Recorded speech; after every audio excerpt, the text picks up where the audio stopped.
Welcome to Tech Talk Central. I'm Nathan. And I'm Sarah. Great to be here. So today we're getting into the weeds, comparing two really popular smartwatches, Yeah. the Fitbit Sense 2 and the Samsung Galaxy Watch 4. Yeah, specifically looking at how well they track some key health metrics, things like ECG and SpO2. Exactly. What's the deal with those features and, what else do these watches bring to the table? Let's jump in. Sounds good. So first up, ECG capabilities. Both the Sense 2 and the Galaxy Watch 4, they both have an ECG app. It's mainly for checking signs of atrial fibrillation or AFib. Okay, so parity there. Mm-hmm. But any differences in how they handle it? Well, the Fitbit Sense 2 does give you those irregular heart rhythm notifications, kind of a passive monitoring thing that can flag potential issues. That sounds useful. Like an early warning system almost? Sort of, yeah. Yeah. Whereas the Galaxy Watch 4, it lets you take a reading and then actually share that personalized report with your doctor. Oh, okay. But you need the Samsung Health Monitor app and, importantly, a compatible Galaxy phone for that sharing part to work. Right, the ecosystem lock-in. And there are some important caveats too, aren't there? Absolutely. Need to be clear here. Neither of these are intended for anyone under 22. Okay. And they're not for people who already have known arrhythmias other than AFib. Crucially, they don't replace, proper medical diagnosis or treatment. Got it. Very important context. So moving on to blood oxygen, SpO2, how do they compare there? Both track it. Again, baseline similarity. Right. But the Galaxy Watch 4 adds continuous SpO2 tracking specifically during sleep. Continuous, so all night long. Yep.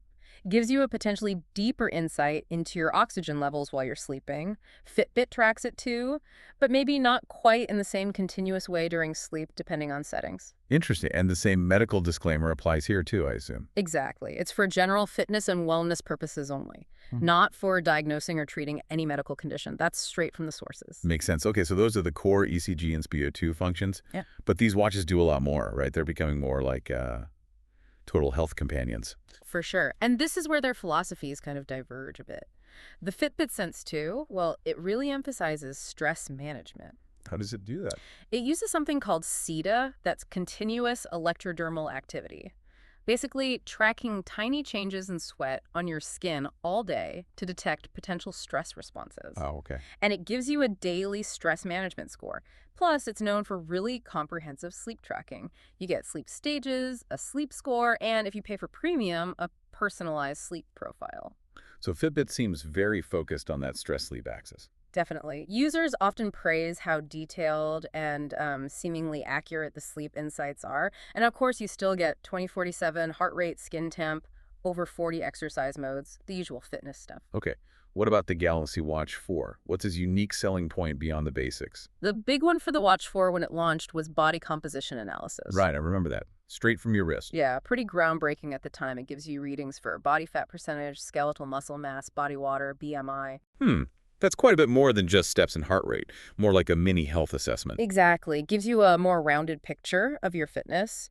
It also has advanced workout tracking, auto-detects 6 common activities pretty quickly. Oh, that's handy. And for runners, there's advanced coaching features, including VO2 max readings to estimate your cardio fitness level. So Galaxy Watch 4 leans maybe a bit more towards, let's say, active fitness metrics and analysis. I think that's fair, yeah. Body composition, VO2 max, those are quite performance-oriented features. Okay, let's switch gears. This is often the decider for people. Battery life. How do they stack up day to day? Ah, yes. This is probably the single biggest difference between them. It's huge. Buana. The Fitbit Sense 2, it boasts over 6 days of battery life. Users regularly report getting, 5 or 6 days easily. 6 days? That's massive for a smartwatch with these features. It really is. It makes continuous tracking, especially sleep tracking overnight, totally feasible without constantly worrying about charging. Plus, it has fast charging, like 12 minutes gets you a whole day's worth. Okay, that's impressive. What about the Galaxy Watch 4? Well, yeah, it's much more typical smartwatch territory. You're looking at about 1 day, maybe a bit more, maybe a bit less, depending on usage. 1 day. So basically charge it every night. Pretty much, yeah.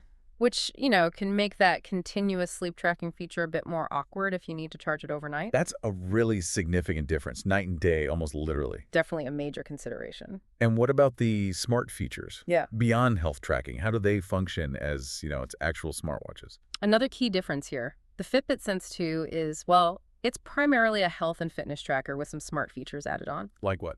You get Bluetooth calls from your wrist, text notifications, Fitbit Pay, Amazon Alexa built in.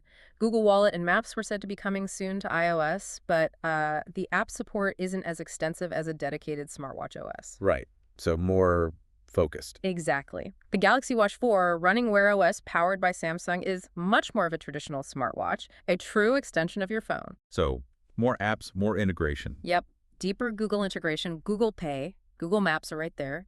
You can stream music, handle calls, texts, notifications. Much more robust app ecosystem.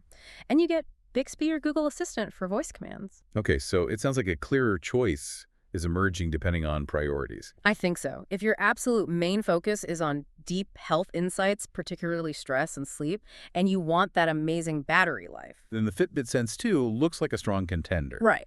But if you want a more rounded smartwatch experience, better phone integration, maybe that unique body composition feature, And you don't mind charging it every night. then the Galaxy Watch 4 probably pulls ahead as the more capable smartwatch. Both do the core ECG and SpO2 job, but the overall package and experience are quite different. So wrapping this up, it really makes you think, doesn't it? As these devices get smarter about our health, packing more sensors and analysis onto our wrists, how might this change how we view our own health? Are we moving away from just reacting when we get sick towards something more proactive, more about continuous well-being? That's a really interesting thought. This constant stream of data, does it empower us or maybe just make us more anxious? Definitely something to consider. Food for thought indeed. Yeah. All right, if you're interested in checking out either the Fitbit Sense 2 or the Samsung Galaxy Watch 4, we'll put links with the latest prices and deals down in the description for you. It's definitely worth comparing the current offers. And hey, if you found this comparison helpful, please do subscribe to the channel Tech Talk Central. We do deep dives like this all the time. We'd love to have you join us for the next one. Thanks for tuning in. We'll catch you later.